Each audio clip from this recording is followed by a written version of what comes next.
चलिए ध्यान दीजिए। देखिए लास्ट क्लास में हम लोगों ने मॉलिक्युलरिटी ऑफ केमिकल रिएक्शन डिस्कस किए थे। क्या डिस्कस किए थे? मॉलिक्युलरिटी ऑफ केमिकल रिएक्शन। थोड़ा सा रिकॉल कर लेते हैं। इस लेसन में हम लोगों ने अभी तक क्या पढ़े? सबसे पहले हम लोगों ने रेट ऑफ रिएक्शन पढ़े। क्या पढ़े? Rate of reaction. Rate of reaction ये दो तरीके से डिफाइन किया जाता है, एक इन टर्म्स ऑफ रिएक्टेंट, एक इन टर्म्स ऑफ प्रोडक्ट। बराबर है। सबसे पहले फिर हम लोगों ने रेट ऑफ रिएक्शन में एवरेज रेट ऑफ रिएक्शन पढ़े। एवरेज रेट ऑफ रिएक्शन जो एक लॉन्ग इंटरवल के लिए निकाला जाता है। किस लिए निकाला जाता है? Long interval.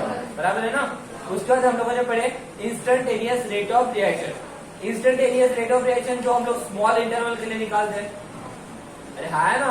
और ये दोनों के दोनों रिएक्टेंट के ऊपर भी डिपेंड करते हैं और प्रोडक्ट। मतलब मैं इसको किसी भी टर्म में डिफाइन कर सकता हूँ, इन टर्म्स ऑफ रिएक्टेंट या इन टर्म्स ऑफ प्रोडक्ट। बराबर है। उसके बाद हमने क्या पढ़े? उसके बाद हम लोगों ने रेट लॉ इक्वेशन पढ़े। क्या पढ़े? Rate law equation. अब रेट लॉ इक्वेशन क्या होती है? रेट लॉ इक्वेशन वो इक्वेशन होती है जो हमें बताती है, क्या बताती है कि रेट ऑफ रिएक्शन ये कॉन्सेंट्रेशन ऑफ रिएक्टेंट के ऊपर किस तरह से डिपेंड करता है। बराबर है ना। ये एक्चुअली हमारा पहला फैक्टर था, कॉन्सेंट्रेशन, जो रेट ऑफ रिएक्शन के ऊपर डायरेक्टली अफेक्ट कर रहा था। लेकिन वहां पे भी हमने देखे कि मैं रिएक्टेंट का कितना भी कॉन्सेंट्रेशन चेंज करूंगा, उसका रेट ऑफ रिएक्शन के ऊपर अफेक्ट कितना होगा ये किसके ऊपर डिपेंड करता है? ऑर्डर ऑफ रिएक्शन के ऊपर। ओके। और रेट लॉ इक्वेशन ये हमारे एक्सपेरिमेंटल टर्म था। कैसा टर्म था? एक्सपेरिमेंटल। इसका मतलब ऑर्डर ऑफ रिएक्शन भी हम लोग एक्सपेरिमेंट से ही निकाल सकते हैं। अपने दिमाग में आया और बत्ती बुझा दी ऐसी वाली बात नहीं चलेगी। क्या बोला, समझा क्या? उसके बाद हमने बात की है मॉलिक्युलरिटी ऑफ केमिकल रिएक्शन। हाँ, ऑर्डर ऑफ रिएक्शन 0 हो सकता है, हो सकता है क्या? सवाल पूछा था। अरे हो सकता है कि 0, पॉजिटिव हो सकता है, नेगेटिव हो सकता है, फ्रैक्शन हो सकता है। अगर किसी रेट लॉ इक्वेशन में किसी रिएक्टेंट का ऑर्डर 3/2 लिखा हुआ है तो 3/2 मैंने अपने मर्जी से लिखा, या फिर साइंटिस्ट के दिमाग में आ गया था रात को नींद में कि इसके पावर में लगा दे 3/2 सट्टा 3 वर 2 असेल म्हणतात ना, 3 वर 2 लावा असं काहीतरी म्हणतात। कितने लोग के पेरेंट्स सट्टा लगाते हैं? तो कोई नहीं बोलेगा, लगाते हैं लोगों को क्या होगा? गांव में कितने लोग रहते हैं? हाथ ऊपर करो। चांसेस है, चांसेस है, क्योंकि गांव में बहुत सारे लोग मैक्सिमम काम यही करते हैं। मैक्सिमम लोग बोला, मैं तुम्हारे पेरेंट्स थोड़ी ना बोल रहा हूँ, मैक्सिमम लोग, क्योंकि उनके पास गांव में काम धंधे होते हैं क्या?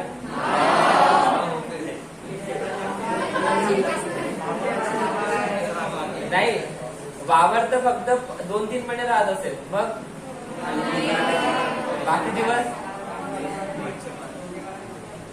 क्योंकि मैं जब भी गांव जाता तो मुझे लोग जाता जाता टपरियों पे बैठते दिखते रहते हैं।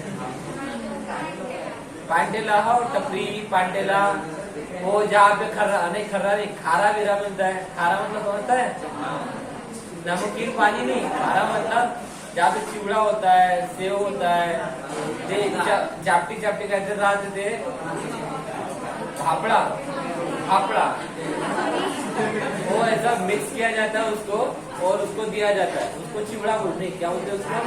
खारा बोलते, खारा। तुम गांव में रहते हो और तुम्हारे को नहीं पता, जैसे कि मैं गांव का इंसान हूँ, ठीक है? हाँ, कल आया था। कहाँ पे? ढाबे में। ढाबे में गलत पता है ढाबे में क्या हुआ था करके। बहुत झूठे लोग हैं ढाबे में। चलो मैं मेरे टॉपिक पे आता हूँ, तुम्हारी बकवास हम लोग बाद में सुनेंगे। ये तुम बोलो मुझे, ऐसा बोला कि आपकी बकवास हम लोग बाद में सुनेंगे, लेकिन सच में होता है ढाबे के लोग बहुत फेंकू चलते हैं। वापिस आते हैं। उसके बाद हमने बात की थी मॉलिक्युलरिटी ऑफ केमिकल रिएक्शन। इसके बाद कहते हैं molecularity of chemical reaction. Molecularity of chemical reaction is simply क्या था? थियोरेटिकल टर्म था।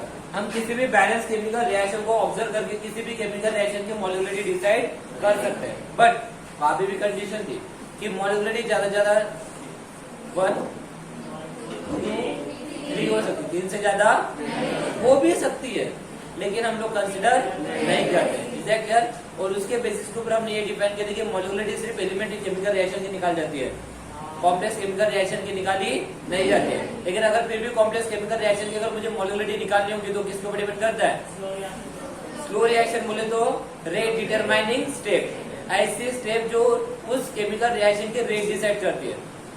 ऐसी स्टेप, तो कौन सी स्टेप? तो ऑब्वियसली क्या कॉम्प्लेक्स जो रिएक्शन होते हैं, कॉम्प्लेक्स केमिकल रिएक्शन या नंबर ऑफ स्टेप में होती है, तो नंबर ऑफ स्टेप में जो भी स्टेप रेट डिटरमाइन करती होंगी उसी से हम लोग मॉलिक्यूलरिटी डिफाइन कर सकते हैं। लेकिन सवाल ये है कि कौन से रिएक्शन से रेट डिफाइन करेंगे? वहां पे तो नंबर ऑफ रिएक्शन होंगे सिंगल वाले, फिर कौन से रिएक्शन से रेट डिफाइन करते हैं? उस रिएक्शन से हम लोग रेट डिफाइन करते हैं जो रिएक्शन क्या होती है? क्या होती है? Slow reaction. समझ में आ रहा? और उसका एग्जाम्पल मैंने कल बताया था, एक याद है ना, 4/100 रिले रेस कि क्यों स्लो के ऊपर डिपेंड करता है करके। क्या इतना अभी तक के जितना भी पढ़ा है लेसन में उतना समझ में आया? किसी कोई डिफिकल्टी है? सिंपल है। और गाइस मैं अभी बता रहा हूँ, ऑर्डर ऑफ रिएक्शन अभी अच्छे से समझ लो, अच्छे से पढ़ लो, ठीक है ना। 12वीं होने के बाद कोई मुझे ये नहीं पूछेगा सर वहां पे ऑर्डर ऑफ रिएक्शन 3/2 क्यों लिखा है करके, कहाँ से आया करके। कल ऐसे हुआ, एक स्टूडेंट का मैसेज आया, पूछता है सर यहाँ पे ऑर्डर 3/2 क्यों लिखा है, कहाँ से आया? केमिकल रिएक्शन में तो कुछ भी नहीं दिख रहा है। तो ऐसा दिल में आया और दिमाग में भी आया कि उसको पकड़ के वही पे कूद दूं पहले। बताओ कहाँ से आया था वो 3/2? अरे बोलो ना, कहाँ से आया था? वो टर्म कैसी है? हम हमारे मर्जी से लिखते हैं क्या? तो ये 12वीं होने के बाद से भूलोगे क्या? भूल गए तो समझ लेना, और फिर से मुझे पूछते तो भी समझ लेना तुम किस लायक हो, गालियां खाने के लायक समझ लो। चलो आगे बढ़ते, टॉपिक के ऊपर कंटिन्यू करते हैं। गाइस आज जो हम लोग टॉपिक पढ़ने वाले हैं, आज का हमारा बहुत ही इंपॉर्टेंट टॉपिक है। लेकिन आज का टॉपिक आपको तभी समझेगा जब आप लोगों को थोड़ा सा मैथमेटिक्स आता होगा, कितना सा? थोड़ा सा। और मुझे उम्मीद है आपको सबको थोड़ा सा नहीं, पूरा का पूरा मैथमेटिक्स आता है। Your mathematics is too strong as I expected कि होगा। चलो तो देखते हैं होगा या नहीं होगा। पहले पूछ लूं क्या कितने लोगों को मैथमेटिक्स अच्छा है? हाथ ऊपर करो। Very good. As I expected सबका मैथमेटिक्स अच्छा है, मुझे अच्छे से पता था, इसलिए सबने हाथ ऊपर किया। बहुत बढ़िया गए। तो चलो तुम्हारा कुछ मैं फॉर्मूला भी पूछने वाला हूँ, ठीक है ना। चलो बकवास बहुत हो गई, आगे बढ़ते हैं। बहुत देर से बकवास कर रहा था, आगे बढ़े। गाइस आज का हमारा टॉपिक का नाम है इंटीग्रेटेड रेट लॉ इक्वेशन। क्या है guys? Integrated rate law equation. Integrated पहले क्या पढ़े थे? एवरेज। पहले क्या पढ़े थे? बाद में क्या पढ़े थे? इंस्टंटेनियस। और आज क्या पढ़ रहे? Integrated rate law equation. पहले भी पढ़े, रेट लॉ इक्वेशन बाद में भी पढ़े, और रेट लॉ इक्वेशन आज भी पढ़ रहे। रेट लॉ इक्वेशन पहले भी पढ़े थे, बाद में भी पढ़े, और अब भी पढ़ रहे। पहले कौन से रेट लॉ इक्वेशन पढ़े? एवरेज पढ़े क्या? एवरेज रेट ऑफ रिएक्शन का मतलब कब निकाल जाता है? एवरेज रेट ऑफ रिएक्शन जब लॉन्ग इंटरवल होगा। बोलो ना, हमारा मैथमेटिक्स अच्छा है तो आंसर करो। एवरेज रेट ऑफ रिएक्शन कब निकालते हैं? जब हमारा लॉन्ग इंटरवल के बाद चलेगा। इंस्टेंटेनियस रेट ऑफ रिएक्शन कब निकालते हैं? Small interval. आज हम लोग पढ़ने वाले इंटीग्रेटेड रेट लॉ इक्वेशन। क्यों जरूरत पड़ी रही इंटीग्रेटेड रेट लॉ इक्वेशन पढ़ने की? क्यों पड़ी होगी इंटीग्रेटेड रेट लॉ इक्वेशन निकालने की? लगाओ दिमाग। एवरेज, इंस्टेंटेनियस, इंटीग्रेटेड की जरूरत क्यों पड़ी होगी? बोलो ना। Yes, moderate.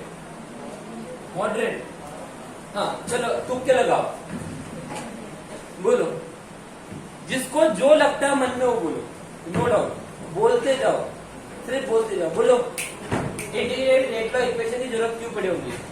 हमारे साइंटिस्ट पागल थे? पहला ऑप्शन। दूसरा ऑप्शन, मॉडरेट कंडीशन में रेट निकालना होगा। अबे जब लॉन्ग में निकाल सकते हैं, शॉर्ट में निकाल सकते हैं, तो मॉडरेट में निकालना कोई छोटी, मतलब कोई बहुत बड़ी बात हो गई रहती? फिर क्यों इंटीग्रेटेड रेट लॉ इक्वेशन निकाला गया होगा? बाय बोलो ना यार, तुक्का चलेगा? फेंक के तो मारो, बॉल तुम्हारे हाथ में, फेंक के बस मारना है। स्टंप पे लगा, तो अच्छी बात है, नहीं लगा तो बुरी बात है। बोलो चलेंगे आप लोगों को, ट्राई तो करो, अपने भेजे का यूज तो करो। मैं सिर्फ पढ़ाता हूँ तो उसी के बेसिस के ऊपर डिपेंड मत रहो, खुद का दिमाग भी तो लगाओ। क्यों सोचो ना, क्यों जरूरत पड़ी होगी हमें एक नए रेट लॉ इक्वेशन की फिर से? क्यों? जवाब तुम्हारे पास सच है, बस थोड़े से दिमाग को रिकॉल करो कि मैंने थोड़ी देर में क्या क्या बोले हैं। Order of reaction, order of reaction तो हम लोग वैसे भी बोल चुके हैं कि वो तो एक्सपेरिमेंट के ऊपर डिपेंड करता है, no doubt. Rate law equation और एक बार निकाल रहे हैं जबकि ऑलरेडी 2 बार निकाल चुके हैं। बाय। अरे गलत होगा तो क्या प्रॉब्लम है यार, मैं क्या डांटता हो गया तुम्हें? नहीं डांटता ना, फिर बोलो ना यार। क्यों? वीडियो बड़ा बन रहा है, वो लोग बोर हो रहे होंगे, है ना? मैं जानता हूँ बोर हो रहे होंगे। अबे अपना भी दिमाग लगाओ। हाँ चलो बोलो बाय। मॉडरेट पे नहीं है, मॉडरेट कैसे सोच सकते हैं बेटा, बताइए ना, मॉडरेट कैसे सोच सकते हैं? हमें ऑलरेडी पता है ना, लॉन्ग पे निकाल सकते हैं, शॉर्ट पे निकाल सकते हैं, तो मॉडरेट की कोई बात ही नहीं है। वो तो 100% हम लोग निकालेंगे, क्योंकि कोई भी एक इंटरवल है। मॉडरेट का मतलब क्या होता है? बीच वाला इंटरवल। हम किसी भी इंटरवल पे निकाल पा रहे हैं, अभी लॉन्ग पे निकाल रहे हैं, शॉर्ट पे निकाल रहे हैं, तो बीच में तो कभी भी खेल सकते हैं। बस इंटरवल को, हमें टाइम को तो चेंज करना था, दैट्स इट। समझा क्या? क्यों जरूरत पड़ी होगी? बस सही जा रहे हो, तुम्हारे दिमाग में आ रहा है वो चीज, लगा रहे हो सही दिमाग, बोलो यस। मंतशा क्या लगता है क्यों इंटीग्रेटेड रेट लॉ इक्वेशन की जरूरत पड़ी होगी? कविता,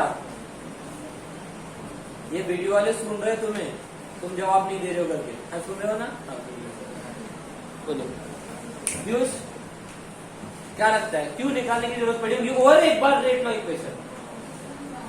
अगर हम स्मॉल वेरिएशन के लिए निकाल सकते हैं, इंटरमीडिएट वेरिएशन के लिए निकाल सकते हैं। यस, इंटरमीडिएट वेरिएशन के लिए भी निकाल सकते हैं। इंटरमीडिएट का मतलब बीच वाले हो गए ना बात, बीच की वो तो कभी भी निकाल सकते हैं ना। हाँ, और लॉन्गर ड्यूरेशन के लिए भी निकाल सकते हैं। अच्छा, लेकिन हम जिसका ड्यूरेशन डिसाइड ही नहीं कर सकते तो उसके लिए निकाल सकते मतलब इनफाइनाइट बोलो। हैं। इनफाइनाइट की क्या कंडीशन है? लॉन्ग पे निकाल सकते तो वो तो कभी भी कितना भी टाइम बढ़ा दो, तुम्हारी मर्जी। हाँ तो रेंज होंगी ना, वही तो बोल रहा हूँ, लॉन्ग की भी तो कोई रेंज होंगी। हम ऐसा थोड़ी ना कि इनफाइनाइट कंडीशन पे लेके जाके छोड़ देंगे करके, कोई ना कोई एक रेंज तो होंगी। भंडारा से नागपुर नहीं होंगी, भंडारा से पुणे तो होंगी, पुणे से कोलकाता तो होंगी, लॉन्गेस्ट है ना। अरे आया ना, लॉन्ग पे निकाल सकते हैं, शॉर्ट पे भी निकाल सकते हैं, फिर भी हमें जरूरत क्यों पड़ी? ढूंढो ढूंढो, हर चीज में जवाब ढूंढो, बोलो क्यों जरूरत पड़ी होगी और एक बार रेट लॉ इक्वेशन की? सोचो प्लीज सिट डाउन। और कोई है जो सोच सकता है? यस गुंजन, क्यों जरूरत पड़ी होगी? छोटे से बड़ा निकालना चाहिए, बड़े से छोटा निकालना है, ऐसा नहीं होता। किसने बोला ऐसा होता है करके? गलत बात है। और कोई फाइनल मेरे पे आके रोकने वाले हो गया? ऐसा होगा तो मैं पहले जवाब दे देता। बोलो और कोई ये दिमाग लगा सकता है? पाया क्यों हमें इंटीग्रेटेड रेट लॉ इक्वेशन, मतलब और एक बार इंटीग्रेटेड रेट लॉ इक्वेशन, मतलब एक रेट लॉ इक्वेशन की जरूरत पड़ी, जबकि हमारे पास ऑलरेडी 2 थे। लॉन्ग भी निकाल सकते थे, छोटा भी निकाल सकते थे, इतना छोटा भी निकाल सकते थे, ग्राफ में हम लोगों ने देख लिए थे बेटा। लेकिन अभी तक ये तो एक चीज का रेट नहीं निकाल पा रहे हो, दिमाग नहीं लगा रहे हो। मैं तो बोल रहा हूँ एक चीज का रेट अभी तक तुम नहीं निकाल पा रहे हो, वो कौन सी चीज है? ना लॉन्ग निकाल पा रहे थे, शॉर्ट भी निकाल पा रहे थे, लेकिन एक चीज का रेट अभी तक तुम फाइंड आउट नहीं कर पा रहे हो। बोलो बोलो, सही जा रहे हो? समझा क्या भाई? अभी तक हम एग्जैक्ट पॉइंट पे किसी भी रिएक्शन का रेट निकाल नहीं पा रहे थे, यही तो जवाब था। समझ में आ रहा? इंटीग्रेटेड रेट लॉ इक्वेशन की जरूरत क्यों पड़ी? समझ में आया क्या? Guys, integrated rate law equation की जरूरत इसलिए पड़ी, हमें और एक रेट लॉ इक्वेशन की जरूरत इसलिए पड़ी क्योंकि अभी तक के हमारे साइंटिस्ट ने जितनी भी मेहनत की है, उस मेहनत में ये आ रहा था, ये भी आ रहा था, लेकिन अभी तक ये पॉसिबल हुआ नहीं था। और हमारे साइंटिस्ट है, इंडियन साइंटिस्ट बोलो या अफ्रीकन साइंटिस्ट बोलो या अमेरिकन साइंटिस्ट बोलो, साइंटिस्ट तो साइंटिस्ट है। और साइंटिस्ट लोग ऐसे होते हैं कि भाई होना तो होना, चाहे कुछ भी हो जाए, मैं मेहनत करते रहूंगा, तब तक के करूंगा जब तक के आंसर मिल नहीं जाता। मतलब कोरोना की वैक्सीन नहीं मिल जाती तब तक के वैक्सीन चलते, मतलब एक्सपेरिमेंट चलते रहेंगे, भले ही 10 साल लग जाए। 10 साल तक की दुनिया रहे ना रहे पता नहीं, लेकिन हम लोगों को फाइनली अभी क्या करना था, हमें एग्जैक्ट पॉइंट पे रेट निकालना था। किस पॉइंट पे? एग्जैक्ट। सवाल यही है कि हम लोग यहाँ से लेके यहाँ तक के रेट निकाल पा रहे थे, यहाँ से लेके यहाँ तक के भी रेट निकाल पा रहे थे, लेकिन अभी तक के हम लोग इसी पॉइंट पे या इसी पॉइंट पे या इसी पॉइंट पे या इसी पॉइंट पे या इसी पॉइंट पे या इसी पॉइंट पे या इसी पॉइंट पे या इसी पॉइंट पे या इसी पॉइंट पे एग्जैक्ट पॉइंट पे, समझ में आ रहा है क्या? किसी भी पर्टिकुलर पॉइंट पर अगर मुझे रेट निकालना होगा तो मैं किसी भी पर्टिकुलर पॉइंट पर रेट निकाल नहीं पा रहा था, तो तब जाके हम लोगों ने एक नया रेट का इक्वेशन डिराइव किया। क्या डिराइव किया गया? एक नया रेट का इक्वेशन डिराइव किया, एक ऐसी रेट का इक्वेशन हमने डिराइव किया जो किसी भी रिएक्शन के एग्जैक्ट पॉइंट पे क्या निकाल पा रहा था? रेट। क्या निकाल पा रहा था? रेट। किसी भी एग्जैक्ट पॉइंट, अगर मैं बोलूं कि बराबर मुझे 5 सेकंड के ऊपर, कितने सेकंड के ऊपर? 5 सेकंड के ऊपर अगर मुझे रेट निकालना है तो मैं निकाल सकता हूँ क्या? अगर मुझे बराबर 10 सेकंड के ऊपर रेट निकालना है तो निकाल सकता हूँ क्या? और यही सवाल जब हम लोग को चल रहा था तो यस हमारे साइंटिस्ट ने ये भी करके दिखाया कि हम इस इक्वेशन से, जो इक्वेशन अभी हम लोग पढ़ने वाले हैं, उस इक्वेशन से किसी भी रिएक्शन का किसी भी समय पे क्या निकाल सकते थे? रेट। क्या निकाल सकते थे? रेट। Is that clear? अरे समझा क्या? तो अब हम लोग देखने वाले, क्या देखने वाले? Integrated rate law equation. तो इंटीग्रेटेड रेट लॉ इक्वेशन क्या बताने वाला, बताइए?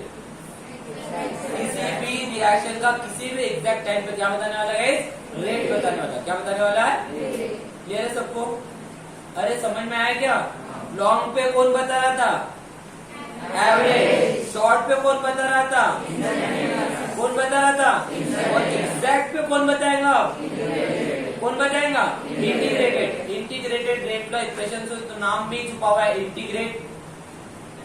क्या? इंटीग्रेट मतलब कि कहीं ना कहीं किसी न किसी चीज को मैंने क्या किया होगा? इंटीग्रेट किया होगा। क्या किया होगा? इंटीग्रेट। और उस इंटीग्रेशन की वजह से मुझे मेरा जवाब मिला होगा। Is that clear? पर इंटीग्रेट करना है तो किसको करना है? सवाल अभी भी बैलेंसिंग है, देखते हैं थोड़ी देर के बाद। लेकिन क्या थोड़ा सा इंटीग्रेशन आता है? थोड़ा सा क्या इंटीग्रेशन आता है क्या? थोड़ा सा अगर आता होगा तो अब हम लोग जितना भी पढ़ने वाले हैं ये सब आपको समझ जाएगा। और अब हम लोग जितनी भी चीजें पढ़ने वाले हैं आज के लेक्चर में या फिर आज से लेकर कंटिन्यू 3 दिन जितनी भी चीजें पढ़ने वाले इस टॉपिक में एक क्वेश्चन बोर्ड एग्जामिनेशन में आता ही है, एज अ डेरिवेशन या as a numerical. Is that clear? बहुत इंपॉर्टेंट टॉपिक हम लोग स्टार्ट करने वाले हैं। तो क्या टॉपिक करा मैं आज का? Integrated rate law equation. तो स्टार्ट करें, चलिए।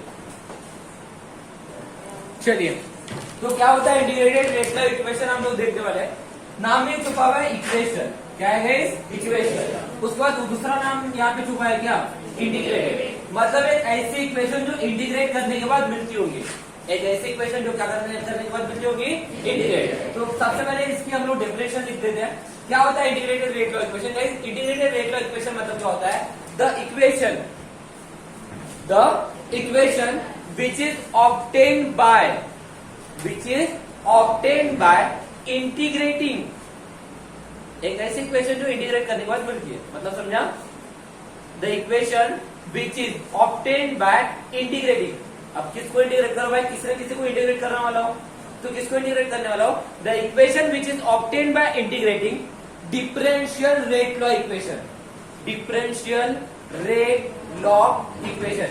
अगर मैं डिफरेंशियल रेट लॉ इक्वेशन को इंटीग्रेट करता हूं, differential rate law equation, differential rate law equation, differential rate law equation, differential rate कहाँ निकाल दे दे? कहाँ निकाल दे दे? कहाँ निकाल दे दे?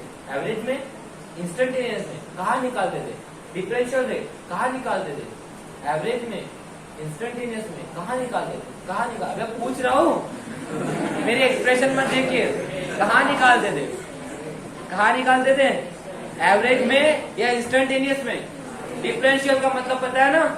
D by D T D X, ऐसा कहीं दिखा था क्या? कहा? Instantaneous rate of reaction. याद रखना, थोड़ी देर के बाद काम में आएगा। समझा? कोई भी चीज पढ़ते हो तो चीजों को बराबर पकड़ते जाओ, जवाब अपने आप मिलता है। Is that clear? तो क्या होगा बोलो? The equation which is obtained by integrating differential rate law equation, by integrating differential rate law equation which gives ये बहुत इंपॉर्टेंट है, okay? which gives direct relationship between concentration of reactant and time, called as integrated rate law equation, IRLE। क्या होता है IRLE का मतलब? Integrated rate law equation. क्या होता है इंटीग्रेटेड रेट लॉ इक्वेशन का मतलब? Guys integrated rate law equation का मतलब क्या होता है कि अगर मैं इंटीग्रेट करता हूं किसको? डिफरेंशियल रेट लॉ इक्वेशन को, ओके? उसके वजह से जो मुझे इक्वेशन मिलती है, लेकिन एक ऐसी इक्वेशन मिलती है जिस इक्वेशन में हमें डायरेक्ट रिलेशनशिप मिलती है। किसके बीच में? Concentration of reactant and time, मतलब किस टाइम पे कितना कॉन्सेंट्रेशन होगा और उसके हिसाब से उसका कितना रेट होगा। Is that clear? किसकी रिलेशनशिप है? डायरेक्ट रिलेशनशिप है। डायरेक्ट किसके बीच में? Concentration of reactant and time. किसके बीच में? Concentration of reactant and time. Is that clear? मतलब किस टाइम पे कितना कॉन्सेंट्रेशन उस टाइम में उसका कितना रेट होगा, इसके बारे में जो रिएक्शन जो इक्वेशन हमें मिलती है उसको हम लोग क्या बोलते हैं? Integrated rate law equation. लेकिन इंटीग्रेटेड रेट लॉ इक्वेशन हमें कब मिलती है? जब हम लोग इंटीग्रेट करते हैं किसको? अरे किसको इंटीग्रेट करेंगे? Differential rate. किसको? डिफरेंशियल रेट लॉ इक्वेशन को। डिफरेंशियल रेट लॉ इक्वेशन आपने देखी हो, इंस्टेंटेनियस रेट ऑफ रिएक्शन ही हमारी डिफरेंशियल रेट लॉ इक्वेशन है। Instantaneous d by dt of concentration of A, d by dt of concentration of B, d by dt of concentration of product। याद आ रहा है क्या? Bye d by dt का मतलब क्या होता है? डिफरेंशियल इक्वेशन होती है। ये रिव्यू तो पढ़े होंगे? नहीं पढ़े होंगे तो छोड़ दो। हुआ होगा मैथमेटिक्स में सर ने डिफरेंशिएशन अभी तक पढ़ाया होगा, इंटीग्रेशन भी हो गया होगा तुम्हारा। हुआ क्या? ये बहुत मांगा तुम्हें, ठीक है? तो क्या होता है इंटीग्रेटेड रेट लॉ इक्वेशन? बताइए जल्दी से। द इक्वेशन विच इज, अगर किसी एग्जामिनेशन में नहीं आएंगे लेकिन पता तो होना चाहिए। किसे कहते हैं इंटीग्रेटेड रेट लॉ इक्वेशन? पता तो होना चाहिए। नहीं पूछेगा लेकिन मीनिंग तो पता होना चाहिए। क्या होता है इंटीग्रेटेड रेट लॉ इक्वेशन का मतलब? एक ऐसी इक्वेशन जो हमें मिलेगी, कब मिलेंगी? जब मैं डिफरेंशियल रेट लॉ इक्वेशन क्या करूंगा? इंटीग्रेट करूंगा। और ये इक्वेशन हमें किसके बारे में इंफॉर्मेशन देंगी? डायरेक्ट रिलेशनशिप के बारे में। किसके बीच में? Concentration of reactant and time. Is that clear? मतलब मैं यहाँ पे टाइम पुट करूंगा तो कॉन्सेंट्रेशन पता चलेगा, और कॉन्सेंट्रेशन पुट करूंगा तो क्या मिलेगा? टाइम मिलेगा। Is that clear? Exact time की बात चल रही है, समझ में आया? और गाइस हमें इंटीग्रेटेड रेट लॉ इक्वेशन 3 पढ़ने, 4 पढ़ने वैसे तो। 1 zero order integrated rate law equation, zero order मतलब जिस रिएक्शन में ऑर्डर कितना होगा? 0। Second first order integrated rate law equation. Third second order integrated rate law equation. और फोर्थ आप लेंगे pseudo false integrated rate law equation. Is that clear? इतना सब कुछ हमें पढ़ना है। Is that clear? तो आज उसमें से हम लोग सबसे पहला टॉपिक पढ़ने वाले हैं क्या?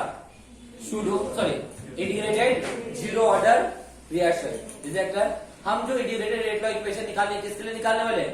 जीरो ऑर्डर के लिए निकालने। किसके लिए निकालने वाले हैं? जीरो ऑर्डर के लिए। Is that clear? Definition clear है? और गाइस उसके रिगार्डिंग हम लोग डेरिवेशन भी करने वाले हैं। ओके, तो डेरिवेशन बहुत इंपॉर्टेंट है, एग्जामिनेशन में डेरिवेशन ही पूछा जाता है। ओके, ये डिफरेंशियल कहीं पूछे नहीं जाएंगे, तो अगर आपको डिफरेंशियल लिखना होगा तो लिखो, फिर मैं डेरिवेशन करने वाला हूँ। क्लियर? जल्दी फास्ट। चलिए, तो गाइस अब हम लोग zero order integrated rate law equation पढ़ने वाले हैं। क्या पढ़ने वाले हैं? Zero order integrated rate law equation. But zero order integrated rate law equation किससे कहते हैं? Guys zero order integrated rate law equation उससे कहते हैं एक ऐसी इक्वेशन जिस इक्वेशन में रेट, एक ऐसी इक्वेशन जिस इक्वेशन में रेट ये कॉन्सेंट्रेशन ऑफ रिएक्टेंट के ऊपर डिपेंड ही नहीं करता। एक ऐसी रिएक्शन जिस रिएक्शन में रेट कॉन्सेंट्रेशन ऑफ रिएक्टेंट के ऊपर डिपेंड ही नहीं करता है, टेंशन मतलब समझाता हूँ। क्या बोला मैंने? जीरो ऑर्डर रिएक्शन का मतलब क्या होता है? Okay, zero order integrated rate law equation का मतलब क्या होता है? एक ऐसी इक्वेशन जिस इक्वेशन में द इक्वेशन मैं जीरो ऑर्डर रिएक्शन के लिए इंटीग्रेटेड रेट लॉ इक्वेशन निकाल रहा हूं। मतलब मैं बात कर रहा हूं अभी भी इक्वेशन की। Is that clear? The equation which is in which the equation in which rate is independent on concentration of reactant। क्या बोला मैंने? एक ऐसी इक्वेशन जिस इक्वेशन में रेट ये हमारा कॉन्सेंट्रेशन ऑफ रिएक्टेंट के ऊपर डिपेंड ही नहीं करता है, इंडिपेंडेंट होता है। सर ऐसा क्यों जी? अरे ऐसा क्यों बोलो ना यार, ऐसा क्यों होता है? क्यों होता होगा ऐसे? मतलब मैं लिख देता हूँ R O R is equal to concentration of A, यहाँ पे के लिख दो टू द पावर जीरो लिख दो, जीरो ऑर्डर रिएक्शन है। यहाँ पे कितने भी हो सकते हैं लेकिन जीरो ऑर्डर है मतलब जीरो जीरो ही होगा। ऑर्डर ऑफ रिएक्शन का मतलब पता है? Sum of exponent of concentration of reactant in rate law equation. बोल गए क्या? बोल गए होंगे तो घर में जाकर मट्टी खाओ और सो जाओ, क्योंकि ऐसे बच्चों का यहाँ पे कोई काम नहीं है। तो क्या बोला मैंने? जीरो ऑर्डर रिएक्शन का मतलब क्या होता है? जहाँ पे रेट ऑफ रिएक्शन ये कॉन्सेंट्रेशन ऑफ रिएक्टेंट के ऊपर डिपेंड नहीं करता। क्यों ऐसा बोला गया? क्यों ऐसा बोला गया? क्योंकि यहाँ पे कॉन्सेंट्रेशन तुम कितना भी बढ़ दो कोई फर्क पड़ने वाला क्यों? 5 लोगों 10 रखो 15 रखो, लेकिन ऑर्डर क्या है? ऑर्डर क्या है? जीरो है। और किसी के भी पावर में अगर जीरो होता है तो आंसर कितना होता है? मतलब इस केस में हमारा हमेशा रेट कैसा होगा? Constant constant constant constant. फिर मैं रिएक्टर का कॉन्सेंट्रेशन कम करूं या प्रोडक्ट का कॉन्सेंट्रेशन बढ़ाऊं? मैं इधर रिएक्टर का कॉन्सेंट्रेशन कम भी करूंगा या प्रोडक्ट का कॉन्सेंट्रेशन बढ़ाऊंगा भी, या रिएक्टर का कॉन्सेंट्रेशन बढ़ाऊंगा, कुछ भी करूं। रिएक्टेंट के साथ मैं कितना भी छेड़खानी करूं, प्रोडक्ट के साथ कितना भी छेड़खानी करूं, लेकिन मेरे रेट के ऊपर कभी भी कोई असर नहीं होगा। क्यों नहीं होगा? क्योंकि कौन सी ऑर्डर रिएक्शन ले रहे हैं हम लोग? जीरो ऑर्डर रिएक्शन ले रहे हैं। समझ में आ रहा है क्या? तो क्या लिखा मैंने? द रिएक्शन इन विच, क्या लिखा मैंने? द रिएक्शन इन विच, बोलो ना क्या लिखा? The reaction in which rate is independent on the concentration of reactant. It means that क्या होता है इसका मतलब? इफ वी इंक्रीज और डिक्रीज, देखना, if we decrease the concentration of reactant or increase the concentration of product, the rate is always that लिखा जगह पर क्या होगा? क्या होगा? कांस्टेंट। अरे हाँ है ना? तो एक काम करते हैं, इसको ग्राफ से भी समझ में कोशिश करते हैं। मैं 2 ग्राफ बनाने वाला हूँ, 1 2, लेकिन दोनों के दोनों रिएक्टेंट के लिए बनाता हूँ। प्रोडक्ट से कोई लेन देन ही नहीं पता है, क्योंकि रेट हमेशा क्या होता है? इक्वल। रिएक्टेंट केस में निकालो या प्रोडक्ट केस में निकालो। ऐसा कोई बच्चा अगर क्लास में बैठा होगा कि सर रिएक्टेंट का हम लोग हमेशा क्यों निकाल रहे हैं, प्रोडक्ट को क्यों नहीं पकड़ रहे, प्रोडक्ट को क्यों छोड़ रहे हैं उतने दिनों से, तो ऐसे बच्चों को सिर्फ क्या करना है? घर जाना है, मट्टी खाना और घर जाना है। जवाब मिल गया? अरे मिला कि नहीं? क्योंकि रेट फाइनली क्या होता है? सेम, रिएक्टेंट रहे या प्रोडक्ट रहे। तो ग्राफ 2 क्यों बनाने वाले? गाइस 2 ग्राफ इसलिए बनाने वाले हैं, एक ग्राफ हम लोग आर ओ आर और कॉन्सेंट्रेशन ऑफ रिएक्टेंट के बीच में बनाएंगे, और एक ग्राफ हम लोग आर ओ आर और टाइम के बीच में बनाएंगे। किसी बीच में बनाएंगे टाइम। और अगर ये जीरो ऑर्डर रिएक्शन है तो जीरो ऑर्डर रिएक्शन में मैं रिएक्टेंट ऑफ कॉन्सेंट्रेशन यहाँ पे आर लिख दूं क्या? रिएक्टेंट ऑफ कॉन्सेंट्रेशन कितना भी बढ़ाओ या कितना भी कम करूं, रेट हमेशा क्या होगा? कांस्टेंट। रेट कभी भी बदलेगा नहीं। तो क्या मैं ऐसा लाइन रख दूं? ऐसे लाइन रख दूं क्या? क्यों ऐसी लाइन आई? मैं इसको कितना भी बढ़ाओ कितना भी घटाओ कुछ भी करूं, इसके साथ रेट हमेशा क्या रहेगा? कांस्टेंट। इतना इतना इतना इतना ही रहेगा, वो भी 1h रहेगा। कितना रहेगा? नहीं समझा? समझा? टाइम कितना भी बढ़ाओ टाइम कितना भी बढ़ाओ तब भी रेट कितना होगा, कुछ भी फर्क पड़ेगा नहीं। क्यों? क्योंकि कौन सी ऑर्डर रिएक्शन है, जीरो ऑर्डर रिएक्शन। कौन सी ऑर्डर रिएक्शन है, जीरो ऑर्डर रिएक्शन। समझा क्या? अरे हाँ है ना। तो गाइस जीरो ऑर्डर रिएक्शन के लिए हम लोग डेरिवेशन अभी हम लोग पढ़ने वाले हैं और इससे रिलेटेड न्यूमेरिकल भी एग्जामिनेशन पे पूछते हैं। तो डेरिवेशन अगर समझ गया तो न्यूमेरिकल आप आराम से समझ लोगे। Is that clear? तो लेट्स स्टार्ट। हम लोग पढ़ने वाले हैं derivation for zero order integrated rate law equation. Okay, zero order integrated rate law equation के लिए हम लोग क्या करने वाले हैं, डेरिवेशन पढ़ने वाले हैं। जीरो ऑर्डर है, भूलिएगा मत। क्या है? जीरो ऑर्डर है। Is that clear? अब डेरिवेशन करना बहुत ही सिंपल है। सबका ध्यान बोर्ड पे होना चाहिए, ध्यान हटिए दुर्घटना घट जाएगी। Is that clear? हमें इंटीग्रेट करना है किसको,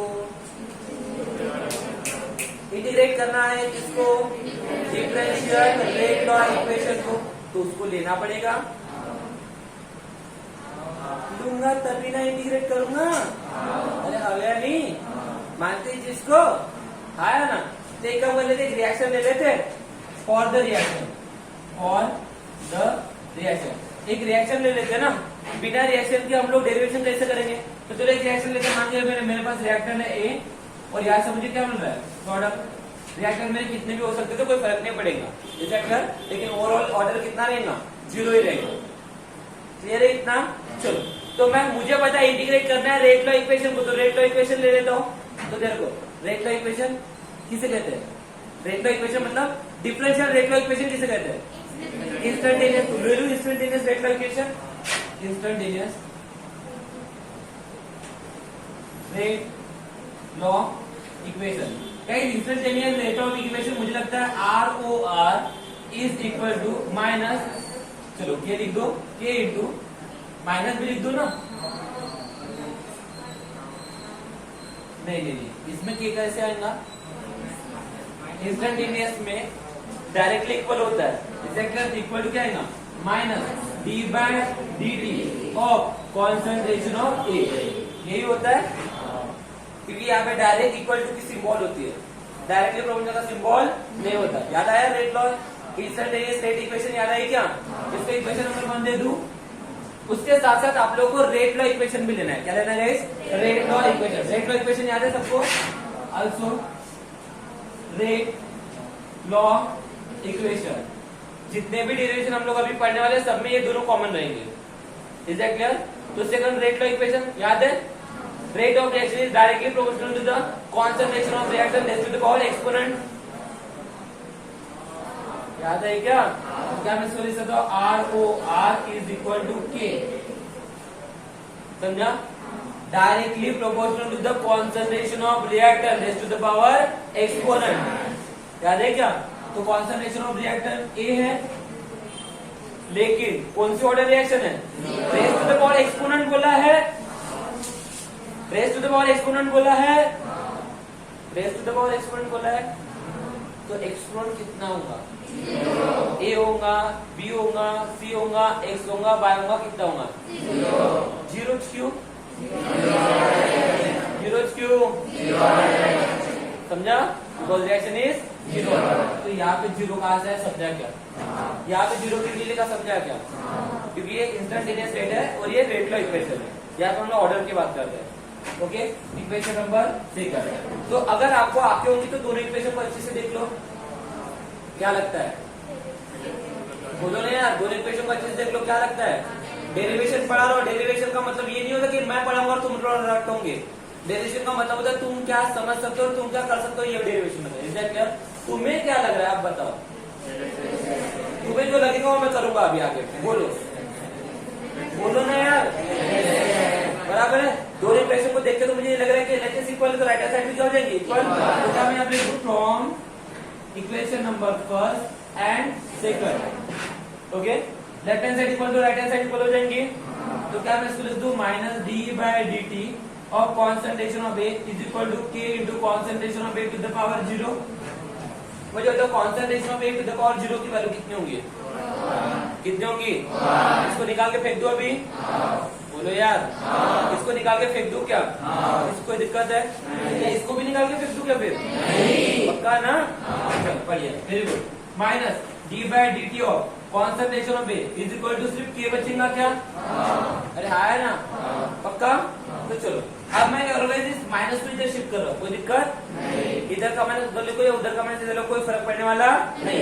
थोड़ी ना तुम लोग एडिशन वाली उधर लेके जा रहे हो, सब्ट्रैक्शन वाली इधर ले रहे हो, सिर्फ साइन शिफ्ट कर रहे हो, तो कुछ भी फर्क पड़ता नहीं। तो ये माइनस इधर शिफ्ट कर दूं, साथ ही साथ में ये dt जो डिनोमिनेटर में इसको भी इधर शिफ्ट करो। Is that clear? तो क्या मैं इसको ऐसे लिख सकता हूं, d of concentration of A okay is equal to minus a into dt। इतना लिख सकता हो क्या? बस इतना जिस बच्चे ने कर लिया उसको 1 मार्क मिल गया। 3 मार्क के लिए डेरिवेशन आता है, बहुत लंबा चौड़ा डेरिवेशन है, अभी खत्म होने को बहुत टाइम बाकी है। इतना जिस बच्चे ने कर लिया उसको 1 मार्क मिल जाएगा। क्या इतना कर पाओगे? कोई दिक्कत जाएगी यहाँ तक करने के लिए? मैंने कुछ भी नहीं किया, सिंपल 2 इक्वेशन यूज किया, एक रेट लॉ इक्वेशन यूज किया, एक इंस्टेंटेनियस रेट लॉ की इक्वेशन यूज किया। ऑब्वियसली हम लोग रिएक्टेंट केस में क्यों ले रहे हैं सबको पता है। लेफ्ट हैंड साइड इक्वल तो राइट हैंड साइड इक्वल हो जाएगी, कुछ कैंसिल हुआ इसलिए क्योंकि उसका ऑर्डर 0 था। अरे आया ना? इस हिसाब से ये वैल्यू बन हो गई, फिर मैंने तो शिफ्टिंग किया। Is that clear? इसके बाद अब बस आपका मेन काम यहाँ से चालू होता है। अब 2 मार्क इसके बाद खेल के देंगे। ओके, अब क्या करना होगा कोई बता सकता है? तो क्या होगा बोलो, क्या करना होगा? इंटीग्रेट करना होगा। क्या करना होगा? इंटीग्रेट। Is that clear? क्या करना होगा? इंटीग्रेट। अब इंटीग्रेट करते टाइम में इनिशियली कुछ ना कुछ तो कॉन्सेंट्रेशन रहेगा। अरे बोलो ना यार, रिएक्टेंट है, इनिशियली उसका कुछ ना कुछ कॉन्सेंट्रेशन रहेगा, और जिस टाइम पे तुम्हें निकालना है उस समय कुछ ना कुछ कॉन्सेंट्रेशन होगा। आया ना? भाई इंटीग्रेट कर रहे हो नो डाउट, लेकिन मुझे बताओ इंटीग्रेट क्या डायरेक्ट बिना रिएक्टेंट कॉन्सेंट्रेशन स्टार्टिंग में जज किए तुम डायरेक्टली तो उसका रेट चेक करोगे क्या, या उसका कॉन्सेंट्रेशन चेक करोगे क्या? भाई इनिशियली कुछ ना कुछ कॉन्सेंट्रेशन होगा जिसे तुम 100% बोलते हो, लेकिन कितना तो होगा। और तुम जिस टाइम पे जिस एग्जैक्ट टाइम पे कॉन्सेंट्रेशन निकाल रहे हो, जिस एग्जैक्ट टाइम पे कॉन्सेंट्रेशन निकाल रहे हो उस समय उसका कुछ ना कुछ कॉन्सेंट्रेशन होगा। अरे हाँ है ना? तो देखो अब मैं इंटीग्रेट करने वाला हूँ, इसको इक्वेशन नाम दे दो खुद तुम्हें, चलो 3 दे दो। इंटीग्रेटिंग इक्वेशन नंबर 3, लेकिन इंटीग्रेट करते टाइम में मैं यहाँ पे कंडीशन अप्लाई करूँ, at t is equal to 0। जब मेरा time t is equal to कितना था? 0, तब उस समय concentration of A is equal to कितना होगा? इनिशियल कॉन्सेंट्रेशन के बराबर होगा। तुम्हें पता है कि इनिशियल कॉन्सेंट्रेशन कितना है? पता है क्या? नहीं, तो काम करते हैं, concentration of A at time 0 पता ही नहीं है। समझा क्या? इसका मतलब समझा क्या? Concentration of A at time, is that clear? देख, जब at t is equal to T, किसी भी टाइम पे निकालने के लिए बोल सकता है 5 सेकंड 10 सेकंड, टाइम पता है क्या तुम्हें किस सेकंड पे निकालना है, कितने टाइम पे निकालना है, बताया क्या? तो final time t is equal to T होगा। नहीं समझा? समझा क्या? अरे हवा नहीं, तो उस समय कितना कॉन्सेंट्रेशन होगा नहीं पता, लेकिन एट टाइम t पे होगा। तो मैं आप लिख सकता हूं concentration of A is equal to concentration of A at time t। नहीं समझा? समझाऊंगा तो बोलो, नहीं समझाऊंगा तो फिर से कंटिन्यू करता हूँ। समझ में आया? अरे हाँ है ना? अब इंटीग्रेट करने वाला हूँ, इंटीग्रेट करने वाला हूँ, क्या करने वाला हूँ? इंटीग्रेट। ओके, तो integration of, okay integration of, ध्यान है सबका? बेटा ध्यान है क्या? जल्दी बताओ। ओके, इंटीग्रेशन ऑफ, ठीक है। अब ऑब्वियसली ये इनिशियल टू फाइनल जाएगा, तो इनिशियल देखिए यहाँ पे कॉन्सेंट्रेशन ऑफ ए है, इसलिए यहाँ पे लिमिट भी मैं कॉन्सेंट्रेशन ऑफ ए के साथ ही लगूंगा, और लिमिट लगाते टाइम में इनिशियल टू फाइनल लगती है हमेशा। कैसे लगती है? Initial to final.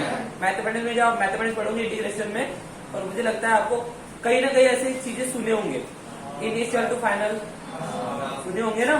सेम है यहाँ पे कॉन्सेंट्रेशन ऑफ ए, इसलिए मैं कॉन्सेंट्रेशन ऑफ ए के रिस्पेक्ट टू यहाँ पे लिमिट लगा रहा हूँ। ओके, तो क्या है बोलो? Concentration of A at time 0, concentration of A at time t। कोई दिक्कत? और यहाँ पे कौन है? डी ऑफ ए, क्लियर है क्या?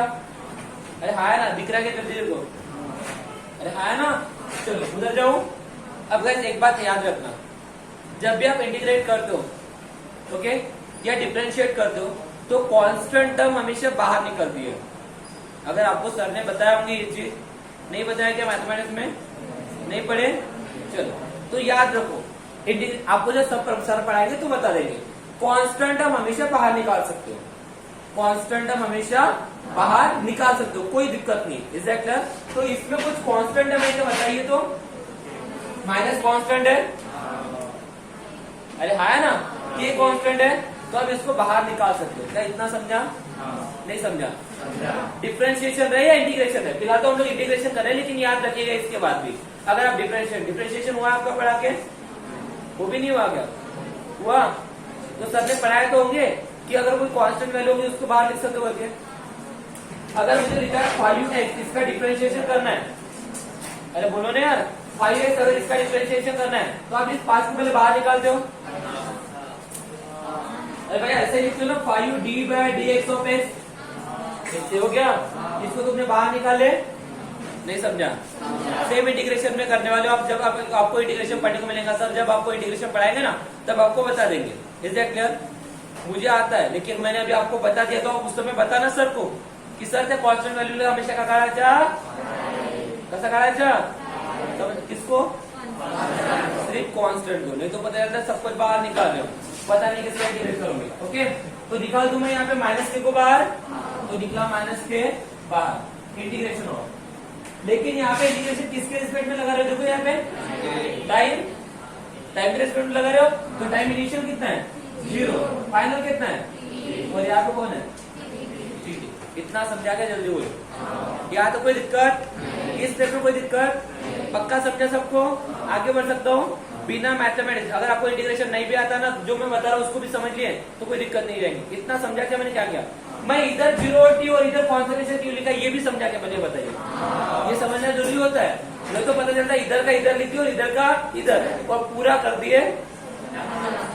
समझा गया? ऐसा नहीं होना चाहिए। ओके चलो, तो सर अब हम लोग मेन चीज के ऊपर आ चुके हैं, इंटीग्रेशन। इसके ऊपर आ चुके हैं इंटीग्रेशन के ऊपर। Is that clear? तो सर अब कैसे, तो चलो एक फॉर्मूला याद रखो, क्योंकि पूरा खेल फॉर्मूले के ऊपर होता है। डिफरेंशिएशन में तुम जैसा चाहे वैसे एडजस्टमेंट कर सकते हो, लेकिन एक रूल हमेशा याद रखना, इंटीग्रेशन में तुम जैसा चाहे वैसा एडजस्टमेंट कभी नहीं कर सकते हो। इंटीग्रेशन में तुम वही कर सकते हो जो फॉर्मूला कहता है। क्या कहता है? फॉर्मूला।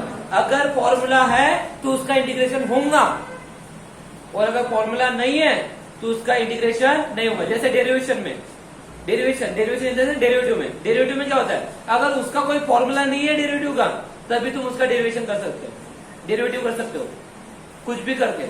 कभी x⁴n वाला फॉर्मूला लगा लेते हैं हम लोग, कोई प्रोडक्ट का फॉर्मूला लगा लेते हैं, प्रोडक्ट भी लगाएंगे तो वहां पे अगर वैसा कोई फॉर्मूला नहीं होगा। जैसे integration of cos of x, sorry derivative of cos of X अगर होता है तो ये हम करेंगे, अदरवाइज नहीं करते।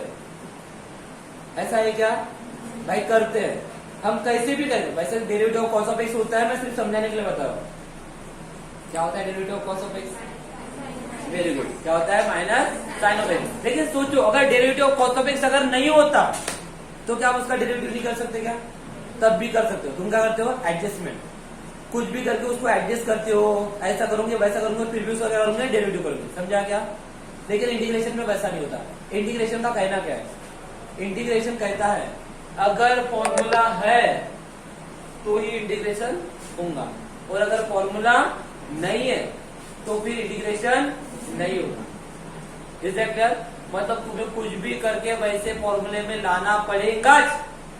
फिर तुम ट्रिग्नोमेट्री का कोई भी फॉर्मूला यूज करो या कुछ भी करो, तुम्हारी प्रॉब्लम है, लेकिन लाओ उसको ऐसे फॉर्म में लाओ जिसका इंटीग्रेशन का फॉर्मूला होगा, नहीं होंगे वाली बात नहीं आती। Is that clear? चलो अब मुझे इंटीग्रेशन करना है, तो इंटीग्रेशन का क्या पता होना चाहिए? जब आपका मेन टॉपिक चलूंगा मैथमेटिक्स में, सबसे मेन टॉपिक होता है इंटीग्रेशन। सबसे मेन टॉपिक क्या होता है? इंटीग्रेशन। लेकिन इंटीग्रेशन उसी बच्चों को समझता है जिसको डेरिवेटिव समझता है। क्या समझता है?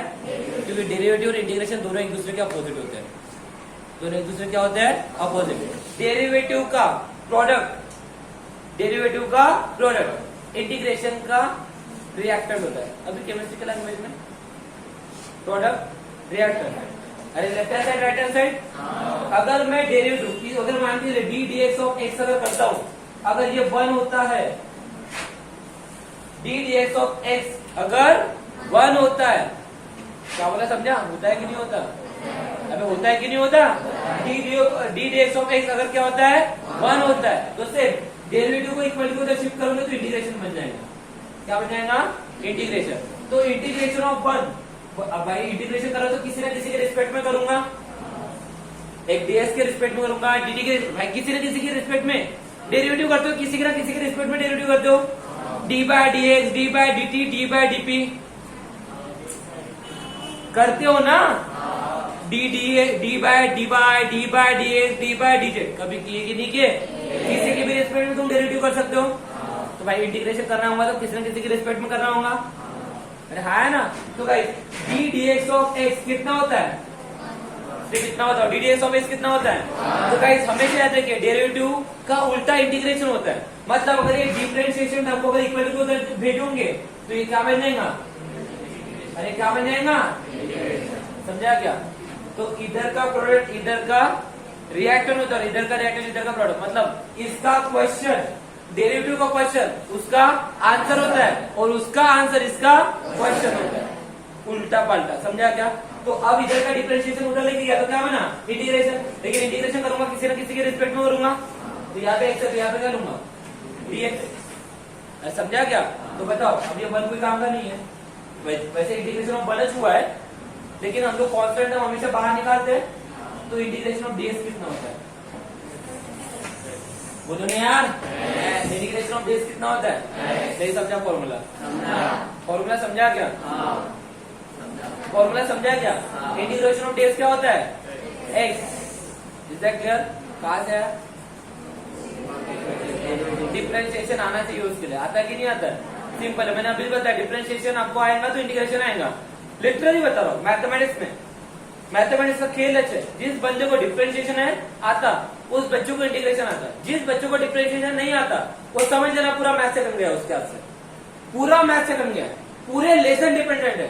डिफरेंशिएशन के बाद एप्लीकेशन ऑफ डिफरेंशिएशन, उसके बाद इंटीग्रेशन, एप्लीकेशन ऑफ इंटीग्रेशन, सब एक दूसरे से रिलेटेड है, सब एक दूसरे से, डिफाइनेट इंटीग्रेशन, इनडिफाइनेट इंटीग्रेशन, सब एक दूसरे से रिलेटेड है। इवन तो आप लोग बाद में आखिरी में प्रोबेबिलिटी भी पढ़ोगे तो भी आप लोग नहीं कर पाओगे, बायोमेल थ्योरम पढ़ना है तब भी आप लोग नहीं कर पाओगे, आप इंटीग्रेशन के बिना कुछ नहीं कर सकते, सॉरी डिफरेंशिएशन के बिना आप कुछ भी नहीं कर सकते। तो अगर आपको आज अगर डिफरेंशिएशन नहीं आता तो समझ लो मैथ सेकंड में क्लास करना बंद कर दो, क्योंकि तुम्हें कुछ भी नहीं आएगा, लिटरली बता रहा हूं।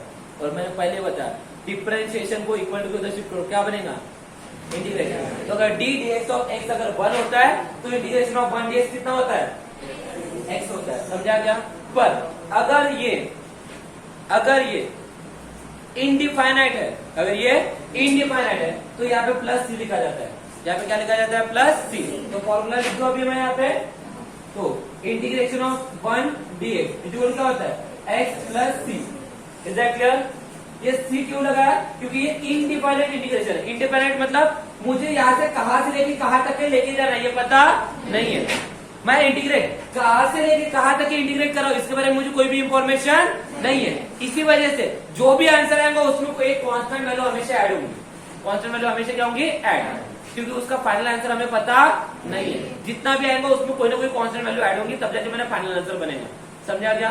लेकिन एक होता है तुम्हारा डिफाइनाइट इंटीग्रेशन, ये क्या होता है, डिफाइनाइट इंटीग्रेशन का मतलब क्या होता है, तुम्हें इनिशियल से लेके फाइनल मतलब कहां से लेके कहां तक इंटीग्रेट करना है ये पता होता है। इसी वजह से कांस्टेंट वैल्यू उसमें ऐड होंगी क्या, नहीं, क्योंकि तुम्हें यहाँ पे एग्जैक्ट आंसर मिलेगा, समझ में आया, क्योंकि तुम्हें यहाँ पे पता है कि कहां से लेके कहां तक इंटीग्रेशन करना है। डिफाइनाइट इंटीग्रेशन, इनडिफाइनाइट इंटीग्रेशन, दो इंटीग्रेशन होते हैं, पढ़ने को मिलेगा, टेंशन मत लो। पहले डिफाइनाइट पढ़ोगे और फाइनली क्या पढ़ोगे, बोलो ना, डिफाइनाइट। पहले इंडिफाइनाइट जब पढ़ोगे ना तो जितने भी आंसर तुम निकालोगे तो हमेशा प्लस सी लगाओगे, क्योंकि उसका एग्जैक्ट आंसर तुम्हें पता नहीं होगा। फिर उसके बाद क्या पढ़ोगे, डिफाइनाइट इंटीग्रेशन। डिफाइनाइट इंटीग्रेशन का तुम्हें प्लस सी लगाना नहीं पड़ेगा, क्यों, क्योंकि तुम्हें हमेशा लिमिट पता होगी कहां से लेके कहां तक ले जा रहा है। मैं क्या बोला, समझा क्या, नहीं समझा, तो समझने के लिए थोड़ा सा कुछ तो आना चाहिए। चलो मैंने फालतू में बकवास किया, डायरेक्टली फॉर्मूला बता देना चाहिए था, ये होता है करके तो आसान हो जाता काम, है कि नहीं। चलो ये देखो, तुम मैथमेटिक्स के सर से पढ़ लेना क्या, इंटीग्रेशन, सिंपल सी चीजें बता। दो तरीके के इंटीग्रेशन होते हैं, कौन से? एक होता है डिफाइनाइट, एक होता है इंडिफाइनाइट। इंडिफाइनाइट में तुम्हें एग्जैक्ट वैल्यू पता नहीं, क्योंकि कहां से लेके कहां तक इंटीग्रेशन करना है पता है क्या? इसलिए हमें आंसर एग्जैक्ट मिलेगा क्या? नहीं। इसलिए आखिर में क्या ऐड करना पड़ता है? Constant value. समझ में आया? और एक होता है डिफाइंड इंटीग्रेशन, जहाँ पे लिमिट पता होती है। लिमिट पता होती है मतलब इंटीग्रेट कहां से लेके कहां तक करना है ये पता होता है। समझा? तो अगर पता होगा तो तुम्हें एग्जैक्ट आंसर मिलेगा कि नहीं मिलेगा? अरे समझा क्या? इसी वजह से प्लस लगाने की जरूरत नहीं रही। तुम यहाँ पे कौन सा इंटीग्रेशन करने वाले हो अब ये बताओ, डिफाइनाइट या इंडिफाइनाइट?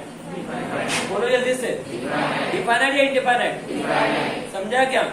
लिमिट है ना, दिख रही कि नहीं दिख रही? तो फॉर्मूला लिख दूं यहाँ पे मैं, बोलो इंटीग्रेशन ऑफ dx, ये जो क्या होता है x। ओके, लगाओ इंटीग्रेशन, बोलो ना ये integration dx, integration of dx, integration of dx। दिख रहा है क्या इसके समान कुछ तो भी? अभी दिख रहा है क्या? Integration of dx, integration of dx क्या होता है आंसर? x। तो इसका आंसर क्या होगा बता सकता है? क्या होगा? Concentration of A। नहीं समझा? समझा क्या? लिख दूं कॉन्सेंट्रेशन ऑफ A कैसे है? समझा क्या?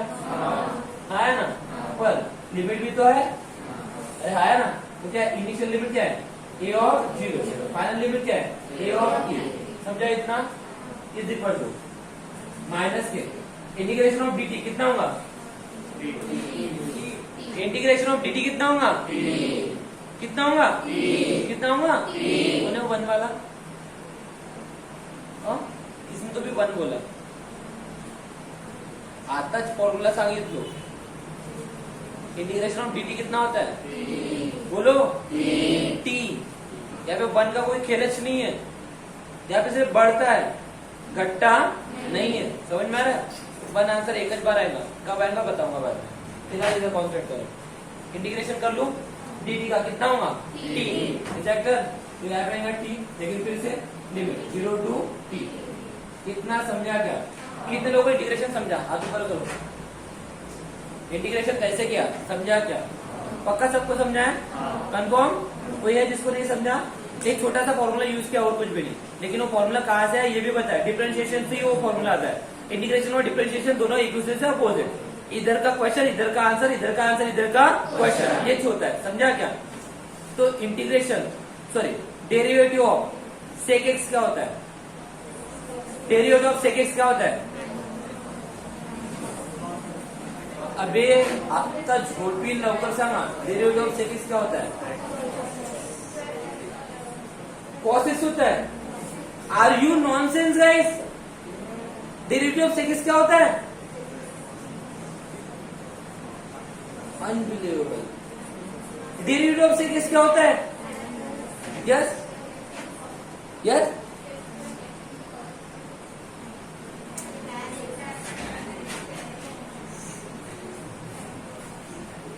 पहले 6 फॉर्मूले नहीं पता है तुम लोगों को? Unbelievable man.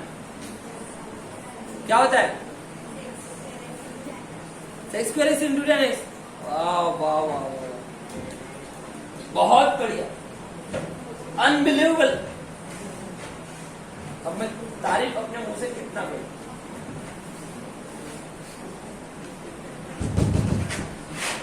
सच में नहीं पता किसी को?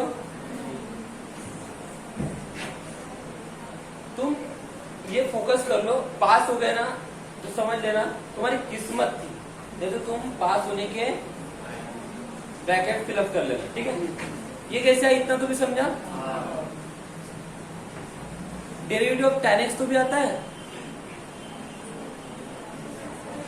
सर। आम्हाला फक्त 3 गोष्टीच्या डेरिवेशन येते, एक sin x, एक cos x।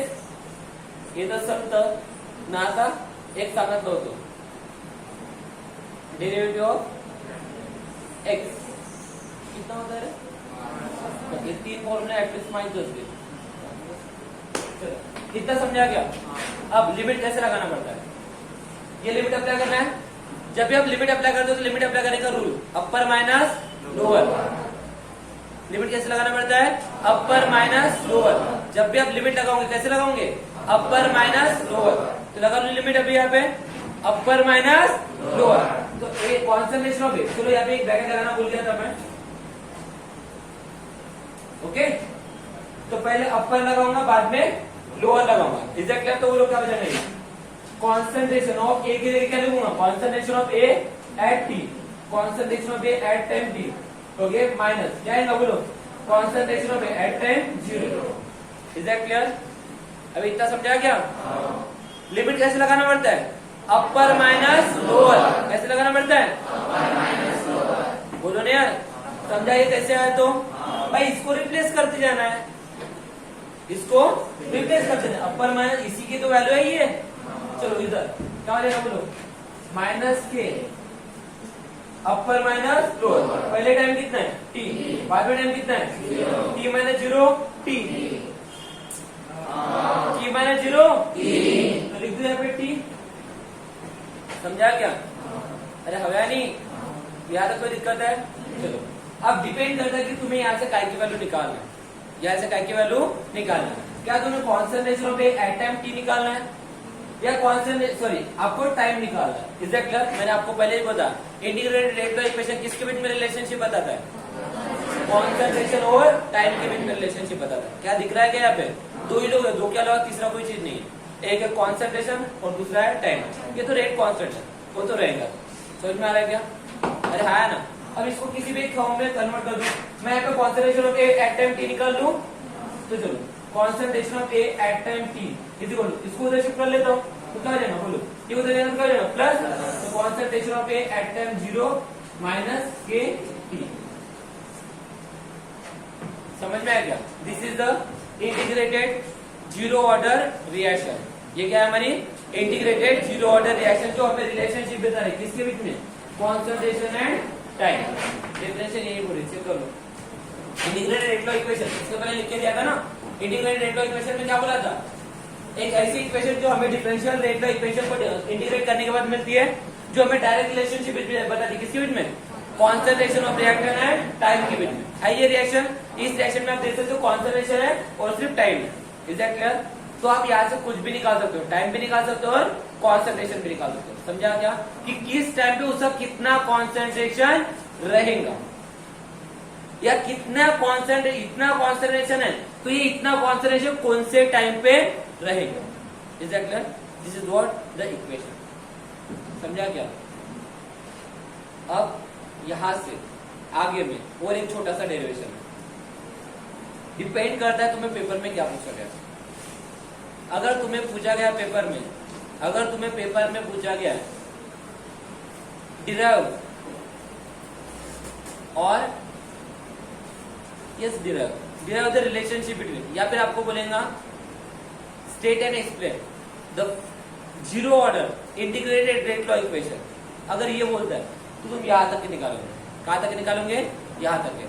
इसके बाद अगर आपको बोलता है कि हाफ लाइफ पीरियड के लिए, किसके लिए, half life period, half life period का मतलब क्या होता है, आधे समय पे, किस समय पे, आधे समय पे, हाफ लाइफ पीरियड के लिए अगर आप लोगों को zero order integrated rate law equation निकालना है तो कैसे निकालोगे? दो डेरिवेशन है, डिपेंड करता है क्वेश्चन में क्या पूछा गया, इज दैट क्लियर? और कितने मार्क के लिए पूछा गया। अगर आप लोगों को हाफ लाइफ पीरियड के लिए पूछा गया है और अगर सिर्फ 2 मार्क का क्वेश्चन है तो इसके बाद जो लिखूंगा वो लिखना पड़ेगा, इज दैट क्लियर? लेकिन यही क्वेश्चन अगर 3 मार्क के लिए तो यहां से लेके जहां तक अभी हम लोग एक डेरिवेशन करने वाले वहां तक आपको पूरा लिखना पड़ेगा, लेकिन उसके लिए पहले इतना डेरिवेशन समझा कि नहीं समझा ये मैटर करता है, समझा क्या? सवाल तो यही है कि इतना समझा कि नहीं समझा, इतना समझा कि डेरिवेशन, अरे समझा क्या? ये तो तभी समझेगा जब हमें इंटीग्रेशन आएगा, हमारा डेरिवेटिव इतना है तो इंटीग्रेशन को भी नहीं आना। चलो इतना देख लो, फिर बढ़ते आगे थोड़ा सा डेरिवेशन कर लेते हैं। कभी कभी हमें हाफ लाइफ के लिए, कितने टाइम के लिए, हाफ लाइफ के लिए, हाफ लाइफ मतलब आधा जब होगा, आधा मतलब समझ में आता ना, बताओ अगर कोई रिएक्टर है 100% तो उसकी आधी लाइफ कितने कॉन्सेंट्रेशन पे होंगे, 50%, आधी लाइफ मतलब समझ में आता क्या? अगर तुम्हारी एज है 60, जिंदा रहने की एज है 60, तो तुम्हारी आधी लाइफ कितनी होगी? क्या समझ में आया? मतलब इनिशियल जितना होगा उसका डायरेक्टली क्या कर देना, आधा। समझ में आ रहा? तो देखो at t is equal to 0, initial पे कॉन्सेंट्रेशन ऑफ ए कितना होगा? एट टाइम 0, कॉन्सेंट्रेशन में एट टाइम 0 होगा, अरे है नहीं। और at t is equal to half, मतलब t half, at t is equal to t half, मतलब टाइम भी आधा होगा, कॉन्सेंट्रेशन आधा होगा, तो टाइम भी कितना होगा? आधा। तो बताओ कॉन्सेंट्रेशन ऑफ ए कितना होगा? आधा। किसके आधा होगा? टाइम की कैसे होगा?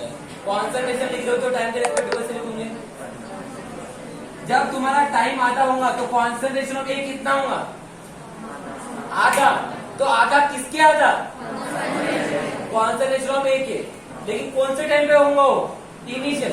भाई हमारे तुम आधे टाइम पे, अगर आधे टाइम पे कॉन्सेंट्रेशन निकालो, आधे टाइम पे कॉन्सेंट्रेशन निकालो, इसका मतलब क्या है कि इनिशियल तुम्हारा जितना भी कॉन्सेंट्रेशन होगा वो उस टाइम पे क्या हो जाएगा? आधा। अरे है ना? तो ए ऑफ इनिशियल देखो, यहाँ पे जो हम लोग कॉन्सेंट्रेशन ले रहे हैं, ध्यान से देखिए, at time T concentration of A, at time T concentration of A at time T, concentration of A at time T कितना होगा? Concentration of A initial concentration की क्या होगा? आधा। कितना होगा? आधा। ये नहीं समझा, फिर से एक बार देखो, ये इसलिए तुम्हें समझ में आ रहा है कि दिमाग नहीं लगा रहे। हम क्या लिख रहे हैं यहाँ पे? Concentration at time T, concentration at time T. देखिए कौन सा टाइम? जब मेरा क्या होगा? Half time. तो मुझे बताओ, आधी लाइफ की बात कर रहे हैं, आधी लाइफ का मतलब क्या होगा? तुम्हारी आधी लाइफ, अगर तुम मान लीजिए तो 60 साल जीते हो तो तुम्हारी आधी लाइफ कितनी होगी? दिमाग यही पे लगाना है। तुम्हारी अगर पूरी लाइफ 60 है तो आधी लाइफ कितनी होगी? कैसे पता किया तुमने 30 है करके? अबे बोलो ना, कैसे पता किया तुम्हारी आधी 30 है करके? तुम्हारी इनिशियल मतलब पूरी कितनी थी उसको आधा किए। अरे हवे नहीं, तुम्हें पता था तुम 60 साल जीने वाले हो तो उसको तुमने आधा किया, 200 डिवाइड किया तो 30 पता चला। अरे है ना? तो भाई मुझे बताओ, अगर मैं आधी लाइफ निकालो किसी रिएक्टेंट की, आधी लाइफ निकालो किसी रिएक्टेंट की, तो इनिशियल कितना परसेंट होगा? 100%। तो आधे टाइम पे कितना होगा? 50%। तो तुम क्या कहिए? इनिशियल कॉन्सेंट्रेशन को 2 से डिवाइड किए। अरे किए कि नहीं? यही तो तुम कर रहे हो। Initial concentration at time T equal to 0 कितना होगा? इनिशियल होगा कुछ ना कुछ, ये तो बदलने वाला नहीं है। लेकिन at time T equal to जब हाफ होगा, मतलब जब तुम्हारा टाइम आधा होगा, तो concentration of A at time T इसकी वैल्यू कितनी होगी? इनिशियल कॉन्सेंट्रेशन के आधा। अरे होंगी कि नहीं होंगी? क्यों होंगी भाई? तो इनिशियल कॉन्सेंट्रेशन ही तो आधा होगा वहां पे, होगा कि नहीं होगा? कौन सा कॉन्सेंट्रेशन आधा होगा? इनिशियल। इनिशियल अगर 100 होगा तो अभी कितना होगा? 50। इनिशियल अगर 80 होगा तो अभी कितना होगा? इनिशियल तुम अगर 60 साल जी सकते तो अभी कितना जी पाओगे? समझ में आया क्या? तुम क्या कर रहे हो? इनिशियल कॉन्सेंट्रेशन को आधा कर रहे हो, समझा क्या? तो यहाँ पे ए ऑफ टी डिवाइडेड बाय 2 क्यों नहीं लिखा? समझा क्या? मैंने ए ऑफ 0 डिवाइडेड बाय 2 क्यों लिखा? समझा क्या? क्योंकि आधे की बात चल रही है तो इसी का आधा होगा ना। समझ में आ रहा है? बस कुछ नहीं, इस वैल्यू को आप पुट कर दो, इस वैल्यू को यहाँ पे पुट कर दो। इक्वेशन ऑलरेडी पता है हमें, 0 ऑर्डर के लिए इंटीग्रेटेड रेगुलर इक्वेशन हम लोगों ने निकाले। तो देखो लिख दो यहाँ पे, डायरेक्ट इक्वेशन लिखो, डायरेक्ट इक्वेशन लिख दो। समझा क्या? अब क्या हो जाएगा बोलो? ए ऑफ टी की वैल्यू कितनी है? तो इक्वेशन नंबर इसको दे दो। इक्वेशन नंबर कौन सी थी? ये सेकंड थी ना, ये थर्ड, वो फोर्थ है क्या? ओके 4। तो कंसीडर इक्वेशन नंबर 4। इक्वेशन 4 को कंसीडर करके वैल्यू रिप्लेस कीजिए। ए ऑफ टी की वैल्यू कितनी है? Initial concentration divided by 2 is equal to initial concentration, तो इनिशियल कॉन्सेंट्रेशन ही है। अरे है ना? ये तो बदला ही नहीं है। प्लस सॉरी माइनस है ना, माइनस के इंटू टाइम, वो एट दैट टाइम वाले चल रही है तो उस समय पे टाइम कितना है? आधा। अरे है ना? तो क्या हो जाएगा यहाँ पे? T of 1/2। और तुम्हें क्या निकालना है? Half life. हाफ लाइफ मतलब समय निकालना है। हाफ लाइफ मतलब क्या निकालना है? समय। तो समय को एक साइड में रखो, बाकी सबको एक साइड में शिफ्ट कर दो। इधर क्या? तो क्या करेंगे बताओ? पहले इसको इधर शिफ्ट करना पड़ेगा। तो क्या करेंगे बताओ? Minus K T 1/2 is equal to A of 0 divided by 2। ये इधर आएगा प्लस का हो जाएगा माइनस ए ऑफ 0 मेरे इतना। अरे हवे नहीं, एक काम कर लेते, इसको पहले सिंप्लीफाई कर लेते हैं। फिर इधर शिफ्टिंग वगैरह करना होगा तो कर लेंगे। चलो इधर सिंप्लीफाई करो, बताओ minus K T 1/2 is equal to आधे में से एक गया, आधे में से एक गया तो ये आधा है, ये एक है, इतना तो समझता है ना। यहाँ पे क्रॉस मल्टीप्लिकेशन करते बैठे होंगे, अरे बोलो ना।